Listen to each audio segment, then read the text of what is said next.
Good morning friends. MRL study studio ಚಾನಲ್ಗೆ ತಮಗೆಲ್ಲರಿಗೂ ಸ್ವಾಗತಿಸುತ್ತಾ ಇವತ್ತಿನ ತರಗತಿಯಲ್ಲಿ ನಾನು HSTR ಸಾಮಾನ್ಯ ಪತ್ರಿಕೆ ಪೇಪರ್ 1ನಲ್ಲಿ ಬರುವಂತಹ ಕಂಪ್ಯೂಟರ್ 13 ಮಾರ್ಕ್ಸ್ಗೆ ನಮಗೆ ಎಕ್ಸಾಮಲ್ಲಿ ಕೇಳ್ತಾರೆ. ಅದಕ್ಕೋಸ್ಕರ ಈ ಕಂಪ್ಯೂಟರ್ ಮೇಲೆ ಕೂಡ ನಾನು ಏನು ಮಾಡ್ತಾಯಿದ್ದೀನಿ ಅಂದರೆ ತರಗತಿಗಳನ್ನು ಪ್ರಾರಂಭಿಸಿದ್ದೀನಿ. ಕಂಪ್ಯೂಟರ್ ಸಿಲೆಬಸ್ ಮತ್ತು ಅದಕ್ಕೆ ಸಂಬಂಧಪಟ್ಟಂತಹ ತರಗತಿಗಳನ್ನು ಕೂಡ ನಾನು ಸಿಲೆಬಸ್ ವೈಸ್ ಮಾಡ್ತಾಯಿದ್ದೀನಿ. ಇವತ್ತಿನ ತರಗತಿಯಲ್ಲಿ ಕಂಪ್ಯೂಟರ್ ಮೆಮೊರಿ ಈ ಒಂದು ವಿಷಯದ ಕುರಿತು ಇವತ್ತಿನ ತರಗತಿಯನ್ನು ಮಾಡ್ತಾಯಿದ್ದೀನಿ. ಯಾರೆಲ್ಲ HSTR ಪರೀಕ್ಷೆಗೆ ಪೂರ್ವಸಿದ್ಧತೆಯನ್ನು ಮಾಡ್ಕೊಳ್ತಾ ಇದ್ದೀರೋ ಅವರು ಈ ಒಂದು ತರಗತಿಗಳನ್ನು ಬಳಸ್ಕೊಳ್ಳಿ ಅಂತ ಹೇಳ್ತಾ ಇವತ್ತಿನ ತರಗತಿಯನ್ನು ಪ್ರಾರಂಭಿಸ್ತಾ ಇದ್ದೀನಿ. ಕಂಪ್ಯೂಟರ್ ಮೆಮೊರಿ ಪ್ರತಿಯೊಬ್ಬ ಮನುಷ್ಯನು ಯೋಚಿಸುವ ಮತ್ತು ನೆನಪಿಟ್ಟುಕೊಳ್ಳುವಂತಹ ಸಾಮರ್ಥ್ಯದಿಂದ ಏನು ಮಾಡಿದ್ದಾನೆ, ಆಶೀರ್ವದಿಸಲ್ಪಟ್ಟಿದ್ದಾನೆ. ಪ್ರತಿಯೊಬ್ಬ ವ್ಯಕ್ತಿಗೂ ಕೂಡ ಏನಿದೆ, ಇವತ್ತು ಯೋಚಿಸುವಂತಹ ಮತ್ತು ನೆನಪಿಟ್ಟುಕೊಳ್ಳುವಂಥ ಸಾಮರ್ಥ್ಯ ಇದೆ. ನಮಗೆಲ್ಲರಿಗೂ ತಿಳಿದಿರುವಂತೆ ಕಂಪ್ಯೂಟರ್ ಎನ್ನುವುದು ಸ್ವತಃ ಯೋಚಿಸಲು ಸಾಧ್ಯವಾಗದಂಥ ಯಂತ್ರ. ಕಂಪ್ಯೂಟರ್ಗೆ ಯೋಚನಾ ಶಕ್ತಿ ಇಲ್ಲ. ನಾವೇನು ಮಾಹಿತಿ ಕೊಡ್ತೇವೋ, ಏನು ಡಾಟಾ ಕೊಡ್ತೀವೋ ಆ ಡಾಟಾವನ್ನು ಏನು ಮಾಡ್ತದೆ, ಅದು ಸ್ವೀಕರಿಸಿಕೊಂಡು ನಮಗೆ ಮಾಹಿತಿಯನ್ನು ಒದಗಿಸುತ್ತೆ. ಅಂತ ಅದಕ್ಕೆ ಯೋಚನೆ ಮಾಡುವಂತಹ ಶಕ್ತಿ ಇಲ್ಲ. ನಾವೀಗ ತಪ್ಪಾಗಿ ಮಾಹಿತಿ ಕೊಟ್ಟರು ಕೂಡ ನಾವು ಏನು ಮಾಡ್ತೈತಿ, ಅದು ಅದೇ ರೀತಿ ತೋರಿಸ್ತೈತಿ. ಅಂದರೆ ಅದು ಯೋಚನೆ ಮಾಡಿ ಕೊಡೋದಿಲ್ಲ. ಮನುಷ್ಯ ಏನು ಡಾಟಾ ಕೊಡ್ತಾನೋ ಅದರ ಮೇಲೆ ಏನು ಮಾಡ್ತದೆ, ಕಾರ್ಯವನ್ನು ನಿರ್ವಹಿಸ್ತೈತಿ. ಆದರೆ ಇದು ಬೃಹತ್ ಪ್ರಮಾಣದ ಡಾಟಾವನ್ನು ಸಂಗ್ರಹಿಸುವ ಸಾಮರ್ಥ್ಯವನ್ನು ಹೊಂದಿದೆ. ಸ್ವಂತ ಯೋಚಿಸುವಂಥ ಶಕ್ತಿ ಇಲ್ಲ ಅಂದರೂ ಕೂಡ ಅಗಾಧವಾದಂಥ ಪ್ರಮಾಣದಲ್ಲಿ ಏನು ಮಾಡ್ತದೆ, ಇದು ಡಾಟಾವನ್ನು ಸ್ಟೋರೇಜ್ ಮಾಡ್ಕೊಳ್ತೈತಿ. ನಾವು ಮನುಷ್ಯರು ಕಾಲಾನಂತರದಲ್ಲಿ ವಿಷಯಗಳನ್ನ ಏನು ಮಾಡ್ತೀವಿ, ಮರೆತು ಬಿಡ್ತೀವಿ. ಆದರೆ ಕಂಪ್ಯೂಟರ್ ಆಗಲ್ಲ. ಅದೇನು ಮಾಡಲ್ಲ, ಎಷ್ಟೋ ವರ್ಷಗಳಾದರೂ ಕೂಡ ತನ್ನ ಮಾಹಿತಿ ಅನ್ನೋದು ಮರೆಯೋದಿಲ್ಲ. ಈ ಮಾಹಿತಿಯನ್ನು ಏನು ಮಾಡ್ಬೋದು ಅಂದರೆ ಅಗತ್ಯ ಬಿದ್ದಾಗ ಪಡೆಯಬಹುದು. CPU ಅಂತೇಳಿ ಕರಿತೀವಿ. ಇದು ಒಂದು ಕಂಪ್ಯೂಟರ್ನ ಭಾಗ. ಕಂಪ್ಯೂಟರ್ನ ಮೆದುಳು ಅಥವಾ ಹೃದಯ ಅಂತೇಳಿ ಈ CPU ಅನ್ನು ನಾವು ಕರಿತೀವಿ. CPU ಅಂದರೆ ಸೆಂಟ್ರಲ್ ಪ್ರೊಸೆಸಿಂಗ್ ಯೂನಿಟ್ ಅಂತ ಅರ್ಥ. ಇದ್ರ ಲಾಂಗ್ ಫಾರ್ಮ್ ಕೂಡ ಕೇಳ್ತಾರೆ ಎಕ್ಸಾಮಲ್ಲಿ, ನೆನಪಿಟ್ಕೋಬೇಕು. ಇನ್ಪುಟ್ ಯೂನಿಟ್ಗಳಿಂದ ಪಡೆಯುವ ಎಲ್ಲ ಡಾಟಾವನ್ನು ಇದೇನು ಮಾಡ್ತದೆ, ನಿಯಂತ್ರಿಸ್ತದೆ. ಇನ್ಪುಟ್ ಡಾಟಾದಿಂದ ಏನೇನು ಮಾಹಿತಿ ಪಡ್ತೀವೋ ಆ ಒಂದು ಮಾಹಿತಿಯನ್ನು ಏನು ಮಾಡ್ತದೆ, ಇದು ನಿಯಂತ್ರಿಸ್ತೈತೆ. ಮತ್ತು ಅದನ್ನು ಮೆಮೊರಿಯಲ್ಲಿ ಏನು ಮಾಡ್ತದೆ, ಸಂಗ್ರಹಿಸ್ತೈತೆ. ಅದನ್ನು ನಿಯಂತ್ರಣ ಮಾಡೋದಲ್ಲದೆ ಮೆಮೊರಿಯಲ್ಲೂ ಕೂಡ ಏನು ಮಾಡ್ತದೆ, ಸ್ಟೋರೇಜ್ ಮಾಡ್ಕೊಳ್ತೈತೆ. ಕಂಪ್ಯೂಟರ್ ಮೆಮೊರಿಯು ಮಾನವನ ಮೆದುಳಿನಂತೆ ಏನು ಮಾಡ್ತದೆ, ಕಾರ್ಯವನ್ನು ನಿರ್ವಹಿಸ್ತದೆ. ಇದು CPU ಅಂದರೆ ಮಾನವನ ಮೆದುಳಿನಂತರ CPU ಏನು ಮಾಡ್ತದೆ, ಕಂಪ್ಯೂಟರ್ ಮೆದುಳಾಗಿ ಕಾರ್ಯವನ್ನು ಮಾಡ್ತದೆ. ತಾತ್ಕಾಲಿಕವಾಗಿ ಅಥವಾ ಶಾಶ್ವತವಾಗಿ ಡಾಟಾ ಅಥವಾ ಸೂಚನೆಗಳನ್ನು ಸಂಗ್ರಹಿಸಲು ಏನು ಮಾಡ್ತದೆ, ಇದು ಬಳಸ್ತದೆ. ಮೆಮೊರಿಯು ಈ ಕಾರ್ಯವನ್ನು ನಿರ್ವಹಿಸುವಂಥ ಯಂತ್ರಾಂಶ ಆಗಿದೆ ಅಂತೇಳಿ ನಾವು ಹೇಳ್ತೀವಿ. CPU ಅಂದ್ರೇನು, CPU ಲಾಂಗ್ ಫಾರ್ಮು, ಮತ್ತು ಇದು ಕಂಪ್ಯೂಟರ್ ಮೆದುಳು ಮತ್ತು ಹೃದಯ ಅಂತೇಳಿ ಕರಿತೀವಿ. ಅಂತ ಇಷ್ಟು ನೆನ್ಪಿಟ್ಟುಕೊಂಡ್ರೆ CPU ಮೇಲೆ ನಮಗೆ ಸಾಕು. ಇದೊಂದು ಮಾಹಿತಿಯನ್ನು ಸಂಗ್ರಹಿಸುವಂಥ ಒಂದು ಸಾಧನವಾಗಿರ್ತೈತೆ. ಈಗ ಯೂನಿಟ್ಸ್ ಆಫ್ ಮೆಜರ್ಮೆಂಟ್. ಘನ ವಸ್ತುವಿನ ತೂಕವನ್ನು ನಾವು ಏನು ಮಾಡ್ತೀವಿ, ಗ್ರಾಮ್ ಅಥವಾ ಕಿಲೋಗ್ರಾಮಲ್ಲಿ ಅಳಿತೀವಿ. ದ್ರವದ ಪರಿಣಾಮವನ್ನು ಏನು ಮಾಡ್ತೀವಿ, ನಾವು ಲೀಟರ್ ಅಥವಾ ಮಿಲಿಲೀಟ್ರಲ್ಲಿ ಅಳಿತೀವಿ. ಇವಾಗ ನೀರು, ಹಾಲು, ಇವೆಲ್ಲ ಏನು ಆಯಿಲು, ಇವೆಲ್ಲ ದ್ರವ ಪದಾರ್ಥಗಳು. ಇವೆಲ್ಲ ಏನು ಮಾಡ್ತೀವಿ, ಲೀಟ್ರಲ್ಲಿ ಅಥವಾ ಮಿಲಿಲೀಟ್ರಲ್ಲಿ ನಾವು ಅಳಿತೀವಿ. ಘನ ವಸ್ತುಗಳು ಏನು ಮಾಡ್ತೀವಿ ಅಂದರೆ ಅವು ನಾವು ಕಿಲೋಗ್ರಾಮಲ್ಲಿ ಅಳಿತೀವಿ. ಇವಾಗ ಅಕ್ಕಿ ಆಗಿರ್ಬೋದು, ಬೇಳೆ ಆಗಿರ್ಬೋದು, ಜೋಳ, ರಾಗಿ, ಇವೆಲ್ಲ ಏನು ಮಾಡ್ತೀವಿ, ನಾವು ಕಿಲೋಗ್ರಾಮಲ್ಲಿ ಅಳಿತೀವಿ. ಇವು ಘನ ಪದಾರ್ಥಗಳು. ಕಂಪ್ಯೂಟರ್ ಮೆಮೊರಿಯಲ್ಲಿ ಸಂಗ್ರಹಿಸಬಹುದಾದ ಡೇಟಾವನ್ನು ಏನಂತೀವಿ, ನಾವು ಬೈಟ್ ಅಂತೇಳಿ ಕರಿತೀವಿ. ಕಂಪ್ಯೂಟರ್ ಮೆಮೊರಿಯಲ್ಲಿ ಸಂಗ್ರಹಿಸಬಹುದಾದ ಡೇಟಾಕ್ಕೆ ನಾವೇನಂತೀವಿ, ಅಥವಾ ಡಾಟಾಕ್ಕೆ ಬೈಟ್ ಅಂತೇಳಿ ಕರಿತೀವಿ. ಕಂಪ್ಯೂಟರ್ ಏನು ಮಾಡ್ತದೆ ಅಂದರೆ ತನ್ನ ಮಾಹಿತಿಯನ್ನು 1 ಮತ್ತು 0 ಎಂದು ಸಂಗ್ರಹಿಸ್ತೀವಿ. ಏಕೆಂದರೆ ಡಿಜಿಟಲ್ ವ್ಯವಸ್ಥೆಗಳು 2 ಎಲೆಕ್ಟ್ರಾನಿಕ್ ಸ್ಥಿತಿಗಳನ್ನು ಏನು ಮಾಡ್ತದೆ, ಅರ್ಥ ಮಾಡ್ಕೊಳ್ತೈತೆ. ಕಂಪ್ಯೂಟರು 0 ಮತ್ತು 1 ಮೇಲೆ ಏನು ಮಾಡ್ತದೆ, ಕಾರ್ಯವನ್ನು ನಿರ್ವಹಿಸ್ತದೆ. ಇದಕ್ಕೆ ಬೈನರಿ ಸಂಖ್ಯೆಗಳು ಅಂತೇಳಿ ಕರಿತೀವಿ. ಆನ್ ಮತ್ತು ಆನ್ ಸ್ಥಿತಿಯನ್ನು 1 ಎಂದು ಪ್ರತಿನಿಧಿಸ್ತೈತೆ. 1 ಸ್ಥಿತಿಯನ್ನು ಏನು ಮಾಡ್ತದೆ, ಇದು ಆನ್ ಅಂತೇಳಿ ಪ್ರತಿನಿಧಿಸ್ತೈತೆ. ಆಫ್ ಸ್ಥಿತಿಯನ್ನು ನಾವು 0 ಅಂತೇಳಿ ಪ್ರತಿನಿಧಿಸ್ತೀವಿ. ಬಿಟ್ ಕಂಪ್ಯೂಟರ್ನಲ್ಲಿ ಡಾಟಾ ಮಾಪನಕ್ಕೆ ಒಂದು ಬಳಸುವಂಥ ಚಿಕ್ಕ ಘಟಕ ಅಂತೇಳಿ ನಾವು ಕರಿತೀವಿ. ಡಾಟಾವನ್ನು ಮಾಪನ ಮಾಡಬೇಕಾದ್ರೆ 0 ಮತ್ತು 1 ಬಳಸ್ತೀವಿ. ಆನ್ ಅಂದರೆ 1 ಅಂತ ಅರ್ಥ, ಆಫ್ ಅಂದರೆ 0 ಅಂತ ಅರ್ಥ. ಬಿಟ್ ಎಂಬುದು 0 ಅಥವಾ 1ರ ಏಕ ಬೈನರಿ ಮೌಲ್ಯವಾಗಿದೆ. 0 ಮತ್ತು 1 ಏನಾಗಿದೆ, ಇದೊಂದು ಏಕ ಬೈನರಿ ಅಂದರೆ ಒಂದು ರೀತಿಯ ಬೈನರಿ ಮೌಲ್ಯವಾಗಿದೆ ಅಂತ ಹೇಳ್ಬೋದು. 8 ಬಿಟ್ಗಳ ಗುಂಪನ್ನು ನಾವೇನು ಕರಿತೀವಿ, ಬೈಟ್ ಅಂತೇಳಿ ಕರಿತೀವಿ. 8 ಬಿಟ್ಗಳ ಗುಂಪಿಗೆ ಬೈಟ್ ಅಂತೇಳಿ ಕರಿತೀವಿ. 1 ಬೈಟ್ ಈಸ್ ಈಕ್ವಲ್ ಟು ಎಷ್ಟು ಅಂದರೆ 8 ಬಿಟ್ ಅಂತ ಅರ್ಥ. ಒಂದು ಅಕ್ಷರವನ್ನು ಸಂಗ್ರಹಿಸಬಹುದು. ಇದು ಏನು ಮಾಡ್ತೀವಿ, ಒಂದು ಅಕ್ಷರವನ್ನು ಸಂಗ್ರಹಿಸ್ತೈತೆ. 1 ಬೈಟ್ ಈಸ್ ಈಕ್ವಲ್ ಟು 8 ಬಿಟ್ಗಳು ಅಂತೇಳಿ ನಾವು ಕರಿತೀವಿ. ವರ್ಡ್ ಡಾಕ್ಯುಮೆಂಟ್, ಇಮೇಜ್ ಅಥವಾ ಆಡಿಯೋ ಫೈಲ್ ರೂಪದಲ್ಲಿ ಇರ್ತೈತೆ. ಇದು ಹೆಂಗಿರ್ತದೆ ಡಾಟಾ ಅಂದರೆ ವರ್ಡ್ ಡಾಕ್ಯುಮೆಂಟ್ಸ್ನಲ್ಲಿ ಅಥವಾ ಇಮೇಜ್ನಲ್ಲಿ ಅಥವಾ ಆಡಿಯೋ ಫೈಲಲ್ಲಿ ಆ ರೀತಿಯಲ್ಲಿ ಇರ್ತೈತೆ. ಆ ಒಂದು ರೂಪದಲ್ಲಿ ಇದು ಕಂಡುಬರ್ತೈತೆ. ಇವೆಲ್ಲವು ಸಾವಿರಾರು ಬೈಟ್ಗಳನ್ನು ಒಳಗೊಂಡಿರ್ತೈತೆ. ಇವೆಲ್ಲ ಏನು ಮಾಡಿದಾವೆ ಅಂದರೆ ಸಾವಿರಾರು ಬೈಟ್ಗಳನ್ನು ಒಳಗೊಂಡಿದ್ದಾವೆ. ಮೆಮೊರಿಯನ್ನು ಹಾಗಾಗಿ ಏನಂತೀವಿ, ಕಿಲೋಬೈಟ್ ಮತ್ತು ಮೆಗಾಬೈಟ್ಗಳಲ್ಲಿ ಅಳಿತೀವಿ. ಮೆಮೊರಿಯನ್ನು ಏನು ಮಾಡ್ತೀವಿ ನಾವು, ಕಿಲೋಬೈಟ್ ಅಥವಾ ಮೆಗಾಬೈಟ್ಗಳಲ್ಲಿ ಅಳಿತೀವಿ. ಆಧುನಿಕ ಡೇಟಾ ಶೇಖರಣೆ ಸಾಧನಗಳು ಇಂತಹ ಸಾವಿರಾರು ಫೈಲ್ಗಳನ್ನು ಏನು ಮಾಡ್ತೇವೆ, ಸಂಗ್ರಹಿಸ್ತೈತೆ. ಆದ್ದರಿಂದ ಅವುಗಳ ಸಂಗ್ರಹಣಾ ಸಾಮರ್ಥ್ಯವನ್ನು ನಾವೇನು ಮಾಡ್ತೀವಿ, ಗೀಗಾಬೈಟ್ ಅಥವಾ ಟೆರಾಬೈಟ್ಗಳಲ್ಲಿ ಅಳ್ತೀವಿ. ಮೆಮೊರಿಯನ್ನು ನಾವೇನು ಮಾಡ್ತೀವಿ, ಕಿಲೋಬೈಟ್ ಅಥವಾ ಮೆಗಾಬೈಟಲ್ಲಿ ಅಳೆದ್ರೆ ಆಧುನಿಕ ಡಾಟಾ ಸಂಗ್ರಹಣಾ ಸಾಧನಗಳಿಂದ ಸಾವಿರಾರು ಫೈಲ್ಗಳು ಇರ್ತವೆ. ಅದರಲ್ಲಿ ಅಂದರೆ ಸಾಮರ್ಥ್ಯ ಜಾಸ್ತಿ ಇರುತ್ತೆ, ಅಂದರೆ ಸ್ಟೋರೇಜ್ ಸಾಮರ್ಥ್ಯ ಜಾಸ್ತಿ ಇರೋದರಿಂದ ಅವುಗಳ ಸಾಮರ್ಥ್ಯ ನಾವು ಏನು ಬೆಳಿತೀವಿ ಅಂದರೆ ಗೀಗಾಬೈಟ್ ಅಥವಾ ಟೆರಾಬೈಟ್ಗಳಲ್ಲಿ ಅಳಿತೀವಿ. ನೋಡ್ರಿ ಇಲ್ಲಿ ಏನಿದೆ, 1 byte is equal to 8 bits ಅಂತೆ. ಇದಕ್ಕಿಂತ ಮುಂಚೆ ಏನು ಮಾಡೋಣ ನಾವು, ಒಂದು binary digit is equal to ಏನು ಮಾಡ್ತೈತೆ, 1 ಬಿಟ್ ಅಂಥೇಳಿ ಕರಿತೀವಿ. ಒಂದು binary digit is equal to 1 bit ಅಂತೇಳಿ ಕರಿತೀವಿ. 4 ಬಿಟ್ಸ್ ಈಸ್ ಈಕ್ವಲ್ ಟು ಏನಾಗ್ತೈತೆ, 1 ನಿಬ್ಬಲ್ ಆಗ್ತೈತೆ. 4 bits is equal to 1 nibbles ಆಗ್ತೈತೆ. 8 bytes is equal to 1 byte. ಇದೇನಿದೆ, 1 kilobyte is equal to 124 bites ಅಂತಿದೆ.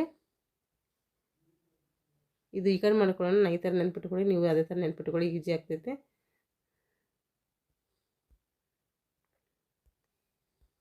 ನೋಡಿರಿ, 8 bytes is equal to 1 byte. 124 bytes is equal to 1 kilobyte. 124 kilobytes is equal to 1 megabyte. 124 megabytes is equal to 1 gigabyte. 124 gigabytes is equal to 1 terabyte. ನೀವು ಈ ಕಡೆಯಿಂದ ಈ ಕಡೆ ನೆನ್ಪಿಟ್ಕೊಳ್ಬೋದು ಅಥವಾ ಈ ಕಡೆಯಿಂದ ಈ ಕಡೆ ನೆನ್ಪಿಟ್ಕೊಳ್ಬೋದು. ನಾನು ಈ ಥರ ನೆನ್ಪಿಟ್ಕೊಂಡಿದ್ದೀನಿ, ಅದಕ್ಕೆ ಈ ಥರ ಹೇಳ್ತಿದ್ದೀನಿ. ನೀವು ಬೇಕಾದರೆ ಈ ಥರ ನೆನ್ಪಿಟ್ಕೊಳ್ಳಿ. ಇವು ಇಂಪಾರ್ಟೆಂಟ್, ಇವು ಎಲ್ಲ ಎಕ್ಸಾಮಲ್ಲಿ ಕೇಳ್ತಾರೆ. ಇಲ್ಲಿ ಟೆರಾಬೈಟ್ ಗಂಟ ಕೊಟ್ಟಿದ್ದಾರೆ. 124 gigabytes is equal to 1 terabyte. ಇವಾಗ 124 ಟೆರಾಬೈಟ್ಸ್ ಈಸ್ ಈಕ್ವಲ್ ಟು ಏನಾಗುತ್ತೆ, 1 ಗೀಗಾಬೈಟ್ ಆಗ್ತೈತೆ. 124 ಗೀಗಾಬೈಟ್ಸ್ ಈಸ್ ಈಕ್ವಲ್ ಟು ಏನಾಗ್ತದೆ, 1 ಟೆರಾಬೈಟ್ ಆಗ್ತೈತೆ. 124 terabytes is equal to 1 petabyte ಆಗ್ತೈತೆ. ಹಾಗೆ 124 petabyte is equal to 1 exabyte ಆಗ್ತೈತೆ. 124 exabyte is equal to 1 zettabyte ಆಗ್ತೈತೆ. 124 zettabyte is equal to 1 yottabyte ಆಗ್ತೈತೆ. ಇಷ್ಟೆಲ್ಲ ನಿಮ್ಮ ಎಕ್ಸಾಮಲ್ಲಿ ಕೇಳ್ಬೋದು, ಅದಕ್ಕೆ ನೆನ್ಪಿಟ್ಕೊಳ್ಳಿ ಅಂತ ಹೇಳಿದ್ದೀನಿ. ಇವಾಗ ಸ್ಮರಣಾಂಗ ಘಟಕ. ಅದಕ್ಕಿಂತ ಮುಂಚೆ ಸ್ವಲ್ಪ ನೋಡ್ರಿ, ಇಲ್ಲಿ ಬೈಟಿನ ಟೆಕ್ಸ್ಟ್ ಮೇಲು SMS ಇವೆಲ್ಲ ಏನು ಮಾಡ್ತೀವಿ ನಾವು ಬೈಟ್ಸಲ್ಲಿ ಅಳಿತೀವಿ. ವರ್ಡ್ ಡಾಕ್ಯುಮೆಂಟ್ ಎಲ್ಲ ಏನು ಮಾಡ್ತೀವಿ, ಕಿಲೋಬೈಟ್ಸಲ್ಲಿ ಅಳಿತೀವಿ. ಡಿಜಿಟಲ್ ಫೋಟೋ ಇವೆಲ್ಲ ಏನು ಮಾಡ್ತೀವಿ ಅಂದರೆ ಮೆಗಾಬೈಟಲ್ಲಿ ಅಳಿತೀವಿ. ಈ DVD ಇವಿದ್ರ ಸಾಮರ್ಥ್ಯ ಇರ್ತಾರೆ ಏನು ಮಾಡ್ತೀವಿ ನಾವು ಗೀಗಾಬೈಟಲ್ಲಿ ಅಳಿತೀವಿ. ಅಂದರೆ ಯಾವುದ್ಯಾವ್ದು ಎದ್ರಲ್ಲಿ ಅಳಿತೀವಿ ಅಂತೇಳಿ ಹೇಳಿದ್ದೀನಿ, ನೆನ್ಪಿಟ್ಕೊಳ್ಳಿ. ನೆನ್ಪಿಳಿದ್ರೆ ಇದು ಆದರೆ ಎಲ್ಲ ಸ್ವಲ್ಪ ಇಟ್ಕೋಬೇಕು ನೆನಪು. ಈಗ ಸ್ಮರಣಾಂಗ ಘಟಕ ನೋಡಿರಿ, ಮೆಮೊರಿ ಯೂನಿಟ್ ಅಂತೇಳಿ ಕರಿತೀವಿ. ದತ್ತಾಂಶಗಳು ಮತ್ತು ಸೂಚನೆಗಳನ್ನು ಕಂಪ್ಯೂಟರ್ನಲ್ಲಿ ಸಂಗ್ರಹಿಸುವಂಥ ಒಂದು ಘಟಕಕ್ಕೆ ಏನಂತೀವಿ, ಮೆಮೊರಿ ಯೂನಿಟ್ ಅಂತೇಳಿ ಕರಿತೀವಿ. ಕಂಪ್ಯೂಟರ್ ಸ್ಮರಣೆ ಮತ್ತು ಮೆಮೊರಿಗಳು ಏನು ಮಾಡ್ತವೆ, ಸೆಲ್ಗಳಿಂದ ಮಾಡಲ್ಪಟ್ಟಿರ್ತವೆ. ಕಂಪ್ಯೂಟರ್ ಸ್ಮರಣೆ ಅಥವಾ ಮೆಮೊರಿಗಳು ಇದರಿಂದ ಮಾಡಿರ್ತದೆ, ಸೆಲ್ಗಳಿಂದ ಮಾಡಿರ್ತಾರೆ. ಇವಾಗ ಮೆಮೊರಿಯ ವಿಧಗಳು ನೋಡಿರಿ. ಎಕ್ಸ್ಟರ್ನಲ್ ಮೆಮೊರಿ, ಮೇನ್ ಮೆಮೊರಿ ಅಂತ ಹೇಳಿ ಬರ್ತವೆ. ಕಂಪ್ಯೂಟರ್ ಮೆಮೊರಿ ಇಲ್ಲೇನು ಪ್ರೈಮರಿ ಮೆಮೊರಿ, ಸೆಕೆಂಡ್ರಿ ಮೆಮೊರಿ ಅಂತ ಹೇಳಿ ಬರ್ತವೆ. ಪ್ರೈಮರಿ ಮೆಮೊರಿಯಲ್ಲಿ 2 ಪ್ರಕಾರ, ಒಂದು ರ್ಯಾಮು, ಇನ್ನೊಂದು ರೋಮ್. ರ್ಯಾಮಲ್ಲಿ 2, ಒಂದು ಎಸ್ ರೋಮು, ಒಂದು ಡಿ ರೋಮ್. ಇದ್ರದ್ದೆಲ್ಲ ನಾಲ್ಕು ಮುಂದೆ ಅದೇ ಹೇಳ್ತೀನಿ. ರೋಮಲ್ಲಿ ಪಿ ರೋಮು, ಎಫ್ ರೋಮು, ಇಪ್ ರೋಮ್, ಈ ರೀತಿ ಇದರಲ್ಲಿ ಭಾಗಗಳು ಬರ್ತವೆ. ಇದರೆಲ್ಲರದ್ದು ನಾಲ್ಕು ಮುಂದಿದೆ ನೋಡ್ತೀನಿ, ಹೇಳ್ತೀನಿ ಅವಾಗ. ಈಗ ಸೆಕೆಂಡ್ರಿ ಮೆಮೊರಿಯಲ್ಲಿ 2 ಪ್ರಕಾರ, ಒಂದು ಸಿಕ್ವೆಂಟಿಯಲ್ ಮೆಮೊರಿ, ಒಂದು ರ್ಯಾಂಡಮ್ ಮೆಮೊರಿ. ಇದರಲ್ಲಿ ಮತ್ತೆ 2 ಬರ್ತವೆ ಸಿಕ್ವೆಂಟಿಯಲ್ ಮೆಮೊರಿಯಲ್ಲಿ, ಒಂದು ಮ್ಯಾಗ್ನೆಟಿಕ್ ಟೇಪು, ಇನ್ನೊಂದು ಗ್ರಾಫೋನ್.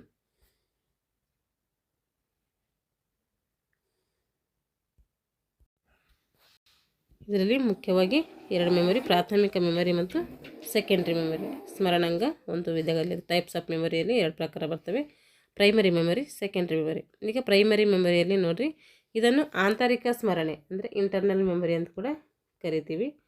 ಇದನ್ನು ತಾತ್ಕಾಲಿಕ ಸ್ಮರಣೆ ಅಂತಲೂ ಕೂಡ ಕರಿತೀವಿ, ಅಂದರೆ ಟೆಂಪ್ರರಿ ಮೆಮೊರಿ ಅಂತ ಕೂಡ ಕರಿತೀವಿ. ಸೆಮಿ ಕಂಡಕ್ಟರ್ ಸ್ಮರಣೆ ಅಂತ ಕೂಡ ಕರಿತೀವಿ. ಈ ಮೆಮೊರಿಯನ್ನು ತಾತ್ಕಾಲಿಕ ದತ್ತಾಂಶ ಮತ್ತು ಮಾಹಿತಿಯನ್ನು ಸಂಗ್ರಹಿಸಲು ಈ ಪ್ರೈಮರಿ ಮೆಮೊರಿಯನ್ನು ನಾವು ಬಳಸ್ಕೊಳ್ತೀವಿ. ಕಂಪ್ಯೂಟರ್ಗೆ ವಿದ್ಯುತ್ ಸಂಪರ್ಕವನ್ನು ಕಡಿತಗೊಳಿಸಿದಾಗ ಈ ಸ್ಮರಣೆ ಏನು ಮಾಡ್ತೈತೆ, ದತ್ತಾಂಶ ಅಳಿಸಿ ಹೋಗ್ತೈತೆ. ಇವು ತಾತ್ಕಾಲಿಕ ಮೆಮೊರಿ ಅಥವಾ ಪ್ರೈಮರಿ ಮೆಮೊರಿ ಏನು ಮಾಡ್ತೈತೆ, ವಿದ್ಯುತ್ ಸಂಪರ್ಕ ಅಂದರೆ ಕರೆಂಟ್ ಹೋಯ್ತಂದ್ರೆ ಏನು ಮಾಡ್ತದೆ, ಇದು ಅಳಿಸಿ ಹೋಗ್ತೈತೆ. ಅದರಿಂದ ಇದನ್ನು ತಾತ್ಕಾಲಿಕ ಮೆಮೊರಿ ಅಂತೇಳಿ ಕರಿತೀವಿ. ಸಿ ಪಿ ಯುಗೆ ತಕ್ಷಣ ಬೇಕಾದಂಥ ದತ್ತಾಂಶವನ್ನು ಈ ಮೆಮೊರಿಯಲ್ಲಿ ಇರ್ತೈತೆ. ಸಿ ಪಿ ಯುಗೆ ಏನು ಬೇಕೋ ಅವ್ರದ್ದು ತಕ್ಷಣ ಮಾಹಿತಿಯನ್ನು ಇದು ಒದಗಿಸ್ತೈತೆ ಪ್ರೈಮರಿ ಮೆಮೊರಿ. ಈ ಮೆಮೊರಿ ಕೇಂದ್ರ ಸಂಸ್ಕರಣಾ ಘಟಕದೊಂದಿಗೆ ನೇರ ಸಂಪರ್ಕವನ್ನು ಹೊಂದಿರ್ತೈತೆ. ಇವುಗಳ ವೇಗ ಬಾಹ್ಯ ಮೆಮೊರಿಗಿಂತಲೂ ಹೆಚ್ಚಾಗಿರ್ತೈತೆ. ಇವುಗಳ ಸಂಗ್ರಹ ಸಾಮರ್ಥ್ಯ ಬಾಹ್ಯ ಮೆಮೊರಿಗಿಂತಲೂ ಕೂಡ ಕಡಿಮೆ ಆಗಿರ್ತೈತೆ. ವೇಗ ನೋಡಿದರೆ ಹೆಚ್ಚಿರ್ತೈತೆ, ಸಂಗ್ರಹಣಾ ಸಾಮರ್ಥ್ಯ ಏನಿರ್ತದೆ ಕಡಿಮೆ ಇರ್ತದೆ ಅಂತ ಅರ್ಥ. ಈಗ ಇದರಲ್ಲಿ ವಿಧಗಳಂದರೆ 2 ಪ್ರಕಾರ ಪ್ರೈಮರಿ ಮೆಮೊರಿಯಲ್ಲಿ, ರ್ಯಾಮ್ ಮತ್ತು ರೋಮ್. ರ್ಯಾಮ್ ಅಂದರೆ ರ್ಯಾಂಡಮ್ ಎಕ್ಸೆಸ್ ಮೆಮೊರಿ, ರೋಮ್ ಅಂದರೆ ರೀಡ್ ಓನ್ಲಿ ಮೆಮೊರಿ. ಈಗ ರ್ಯಾಮ್ ನೋಡ್ರಿ, ರ್ಯಾಂಡಮ್ ಎಕ್ಸೆಸ್ ಮೆಮೊರಿ ಇದು ಓದಲು ಮತ್ತು ಬರೆಯಲು ಅನುಮತಿ ನೀಡ್ತೈತೆ. ಓದಕ್ಕೆ ಮತ್ತು ಬರೆಯೋಕ್ಕೆ ಏನು ಮಾಡ್ತೈತೆ, ಎರಡಕ್ಕೂ ಕೂಡ ಅಲೌ ಕೊಡ್ತೈತೆ. ಇದನ್ನು ವ್ಯಾಲೆಟೈಲ್ ಮೆಮೊರಿ ಅಂತೇಳಿ ಕರಿತೀವಿ. ಇಂಪಾರ್ಟೆಂಟ್ ಇದು ವ್ಯಾಲೆಟೈಲ್ ಮೆಮೊರಿ, ನಾನ್ ವ್ಯಾಲೆಟೈಲ್ ಮೆಮೊರಿ ಅಂತ ಕರೀತಾರೆ. ನಾವು ರ್ಯಾಮನ್ನು ಏನು ಮಾಡ್ತೀವಿ, ವ್ಯಾಲೆಟೈಲ್ ಮೆಮೊರಿ ಅಂತೇಳಿ ಕರಿತೀವಿ. ಕಂಪ್ಯೂಟರ್ಗೆ ಸಂಪರ್ಕ ಕಡಿತಗೊಂಡಾಗ, ಕಂಪ್ಯೂಟರ್ಗೆ ಸಂಪರ್ಕ ಇಲ್ಲದಿದ್ದಾಗ ರ್ಯಾಮ್ನಲ್ಲಿ ಇರುವಂತಹ ಮಾಹಿತಿ ಏನು ಮಾಡ್ಬೋದು, ವಿದ್ಯುತ್ ಅಳಿಸಿ ಹೋಗ್ತದೆ. ಇದನ್ನು ನಾವು ವ್ಯಾಲೆಟೈಲ್ ಮೆಮೊರಿ ಅಂತ ಕರಿತೀವಿ. ಏನು, ಕಂಪ್ಯೂಟರ್ಗೆ ಒಂದು ಸಂಪರ್ಕ ಕಡಿತಗೊಂಡು ಅಥವಾ ಕರೆಂಟ್ ಹೋಯ್ತಂದರೆ ರ್ಯಾಮ್ನಲ್ಲಿರುವಂಥ ಮಾಹಿತಿ ಅಳಿಸಿ ಹೋಗ್ತದೆ. ಅದಕ್ಕೆ ಅಳಿಸಿ ಹೋಗೋದ್ರಿಂದ ಅದಕ್ಕೆ ಏನಂತೀವಿ, ವ್ಯಾಲೆಟೈಲ್ ಮೆಮೊರಿ ಅಂತೇಳಿ ಕರಿತೀವಿ. ರ್ಯಾಮ್ನಲ್ಲಿರುವ ದತ್ತಾಂಶ ಅಥವಾ ಮಾಹಿತಿಯನ್ನು ಅಂದರೆ ಯಾದೃಚ್ಛಿಕ ಅಂದರೆ ರ್ಯಾಂಡಮ್ ಆಗಿ ಏನು ಮಾಡ್ಬೋದು, ನಾವು ಅಸೆಸ್ ಮಾಡ್ಬೋದು, ಅಂದರೆ ನಾವು ಬಳಸ್ಕೋಬೋದು ಅಂತ ಅರ್ಥ. ರ್ಯಾಮ್ನಲ್ಲಿ ಎಷ್ಟು 2 ವಿಧಗಳಿದೆ ನೋಡ್ರಿ. ಒಂದು ಸ್ಟ್ಯಾಟಿಕ್ ರ್ಯಾಮ್, ಎಸ್ ರ್ಯಾಮ್ ಅಂದ್ರೇನು, ಸ್ಟ್ಯಾಟಿಕ್ ರ್ಯಾಮ್. ಎಸ್ ರ್ಯಾಮ್ ಅಂದರೆ static random access memory. Dynamic memory ಅಂದರೆ ಡಿ ರೋಮ್ ಅಂದರೆ ಡೈನಮಿಕ್ ರ್ಯಾಂಡಮ್ ಎಸ್ ಮೆಮೊರಿ ಅಂತ ಅರ್ಥ. 2 ವಿಧಗಳಿದರಲ್ಲಿ ರ್ಯಾಮಲ್ಲಿ ಕಂಡುಬರ್ತವೆ. ಇದು ಹೆಂಗಿರ್ತೈತೆ ಎಸ್ ರೋಮ್ ಅಂತ ಹೇಳಿದ್ರೆ, ಎಸ್ ರ್ಯಾಮ್ ಹೆಂಗಿರ್ತದೆ ನೋಡ್ರಿ. ಈ ವಿಧದ ರ್ಯಾಮ್ನಲ್ಲಿ ವಿದ್ಯುತ್ ಸಂಪರ್ಕ ಕಡಿತವಾಗುವವರೆಗೂ ಮಾತ್ರ ಏನು ಮಾಡ್ತೈತೆ, ದತ್ತಾಂಶ ಇರ್ತದೆ. ಅಂದರೆ ಮಾಹಿತಿ ಹಿಡಿದು ಇಟ್ಟಿರ್ಕೊಳ್ತದೆ. ಕರೆಂಟ್ ಹೋದರೆ ಅದು ಹೋಗಿರ್ತದೆ ಅಂತ ಅರ್ಥ. ಇವುಗಳು ಬಹು ಟ್ರಾನ್ಸಿಸ್ಟರ್ಗಳನ್ನು ಹೊಂದಿರುವ ಮೆಮೊರಿ ಸೆಲ್ಗಳಿಂದ ಏನು ಮಾಡಿರ್ತಾರೆ, ತಯಾರಿಸ್ತಾರೆ ಇವಕ್ಕೆ. ಇದರಲ್ಲಿ ಪ್ರತಿ ಮೆಮೊರಿ ಅಂದರೆ ಸೆಲ್ 6 ಟ್ರಾನ್ಸಿಸ್ಟರ್ ಮತ್ತು ಎಲೆಕ್ಟ್ರಾನಿಕ್ ಸರ್ಕ್ಯೂಟ್ನಿಂದ ಏನಿರುತ್ತೆ ಮಾಡಲ್ಪಟ್ಟಿರ್ತದೆ. ಈ ರ್ಯಾಮ್ಗಳನ್ನು ರಿಫ್ರೆಶ್ ಮಾಡುವಂತಹ ಅಗತ್ಯ ಇರುವುದಿಲ್ಲ, ಯಾಕಂದರೆ ಕರೆಂಟ್ ಹೋದರೆ ತಂತಾನೆ ಒಳಸಿ ಹೋಗ್ತೈತಿ. ಇವು ತುಂಬ ದುಬಾರಿ. ಯಾವು, ಸ್ಟ್ಯಾಟಿಕ್ ರ್ಯಾಮು ತುಂಬ ದುಬಾರಿಯಾದಂತಹ ಒಂದು memory ಆಗಿರ್ತೈತೆ.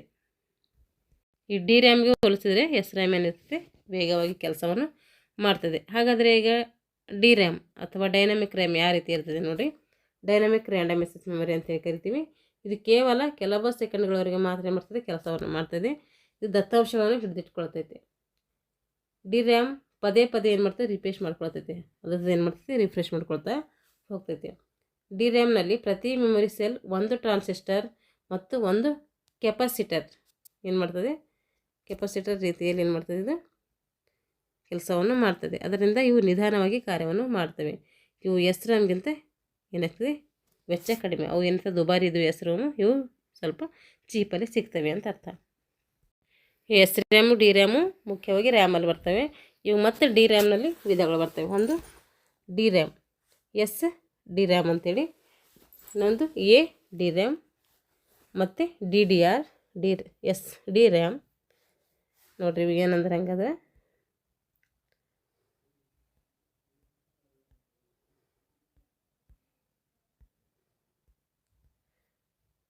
Seneh ಕೊರನಸ್ DRAM asynchronous DRAM double data rate S DRAM. ಇವುದು ಏನಾಯಿತು ಡಿ ರ್ಯಾಮ್ನಲ್ಲಿ ಬರುವಂಥ ವಿಧಗಳದು. ಡಿ ರ್ಯಾಮ್ನಲ್ಲಿ ಬರುವಂಥ ವಿಧಗಳು.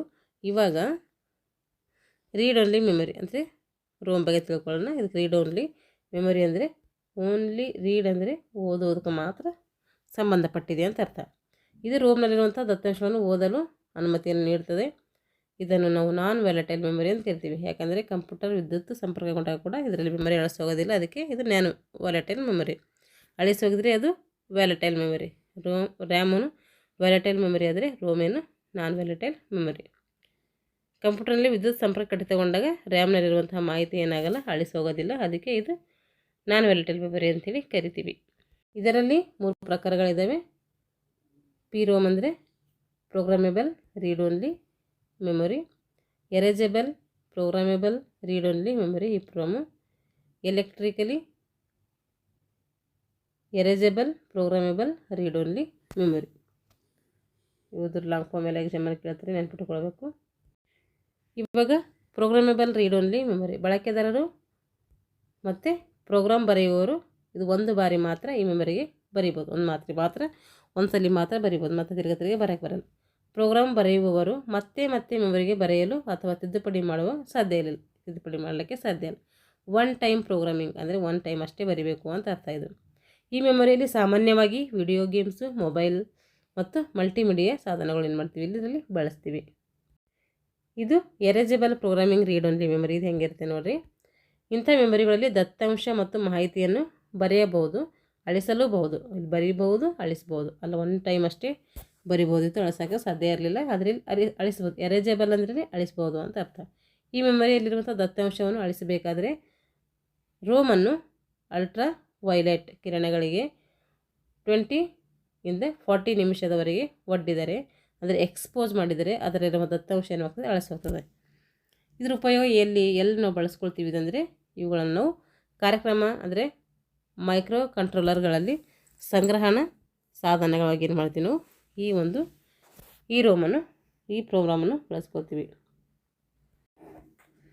ಈ ಪ್ರೋಗ್ರಾಮ್ ಮತ್ತೆ ಬಳಸ್ತೀವಿ. ಇವುಗಳನ್ನು ಮಾಡರ್ನ್ ವಿಡಿಯೋ ಕಾರ್ಡ್ಗಳನ್ನು ಕಾರ್ಯಕ್ರಮ ಸಂಗ್ರಹಣಾ ಸಾಧನವಾಗಿ ಇಲ್ಲೆಲ್ಲ ಬಳಸ್ಕೊಳ್ತೀವಿ.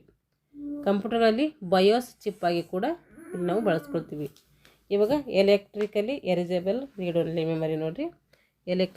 ನೋಡಿದ್ರೆ long form electrically erasable programmable read only memory. ಇಲ್ಲಿ ದತ್ತಾಂಶವನ್ನು ಬರೀಬಹುದು ಹಾಗೂ ಎಲೆಕ್ಟ್ರಿಕಲ್ ಪಲ್ಸಸ್ ಬಳಸ್ಕೊಂಡು ಅಳಿಸ್ಕೊಡಬಹುದು. ಬರೀಬಹುದು, ಅಳಿಸಲೂಬಹುದು.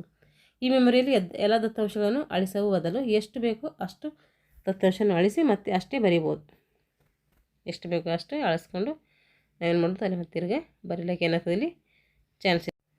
ಇವು ಬಯಸ್ಗಳಲ್ಲಿ ಹಿಡಿದುಕೊಟ್ಟುಕೊಳ್ಳಲು ಸಾಧ್ಯ ಇಲ್ಲ. ಬಯಸ್ ಅಂದ್ರೇನು? ಇನ್ಪುಟ್ ಔಟ್ಪುಟ್ ಸಾಧನಗಳು ಅಂತ ಅರ್ಥ. ಇವುಗಳನ್ನು ರಿಮೋಟ್ ಟ್ರಾನ್ಸ್ಮಿಟರ್ಗಳಲ್ಲಿ ಕೂಡ ನಾವೇನು ಮಾಡ್ತೀವಿ, ಬಳಸ್ತೀವಿ. ಇಲ್ಲಿಗೆ ಅದು ಸಾಕು. ರ್ಯಾಮ್ ರೋಮ್ ನೋಡಿದ್ದೀವಲ್ಲ. ಮುಂದಿನ ತರಗತಿಯಲ್ಲಿ ಮುಂದಿನ ಒಂದು ವಿಷಯದ ಕುರಿತು ತರಗತಿಯನ್ನು ಮಾಡ್ತೀನಿ. ಯಾರೆಲ್ಲ ನಮ್ಮ ಚಾನಲನ್ನು ಸಬ್ಸ್ಕ್ರೈಬ್ ಮಾಡಿಕೊಂಡು ವಿಡಿಯೋಗಳನ್ನು ವಾಚ್ ಮಾಡಿ ಅಂತ ಹೇಳ್ತಾ ಎಲ್ಲರಿಗೂ ಧನ್ಯವಾದಗಳು.